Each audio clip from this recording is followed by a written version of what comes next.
In the mid-90s, the Folk Nation was one of the most powerful and respected gangs in the world. Originating from the Chicago area, the Folk had a strong sense of family and unity from the onset. By the beginning of the collapse, the Folk Nation consisted of around 50,000 active members. As the worst of the collapse descended, the Folk wisely kept to themselves. They dug in and chose to fight only those battles necessary for their survival. Elements of the Folk engaged in widespread criminal activity, and a large black market distribution network was run from their headquarters in Chicago. The Folk evacuated their members out of Dust Bowl areas like Oklahoma City and took all the others they could transport as well. In return, they asked only for favors and help. They understood that people had nothing to give them but promises. Through that network of favors owed, they were able to survive the Chicago bioplague of 2012. Most of the upper leadership was in Chicago, and once the crisis began, the army let no one out. The Folk began to tear apart as rival factions struggled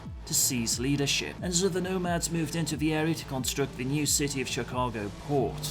Out of the ashes of that disaster came Mr. Cool and the rebirth of the Folk Nation as a nomad group. Cool was a young buck whose family had been in Chicago and gone down with it. He'd been an enforcer and a dog soldier for the Milwaukee set of the Folk, who were heavily influenced by Native American culture. When the various factions moved to seize power, he did all he could to block their efforts. He made a great many enemies in the process. Cool was clear to all in his motives. He felt that what was left of the Folk should gather their resources and decide together how they should proceed one by one.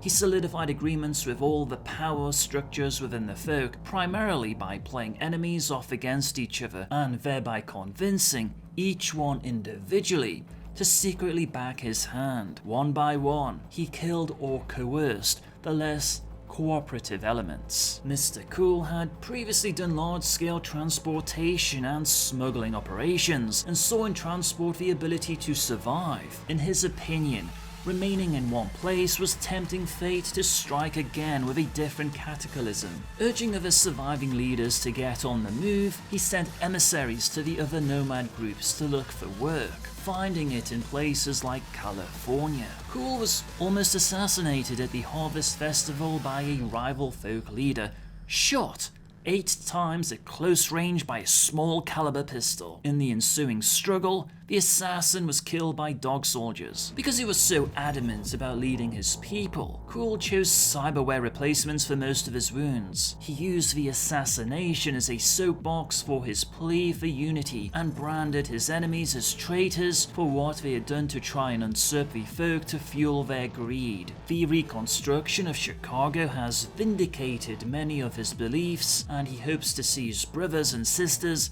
live there someday. The Folk are now involved in the transportation business, which has become essential in rebuilding the Night City of Cyberpunk 2077 after the events of the Fourth Corporate War.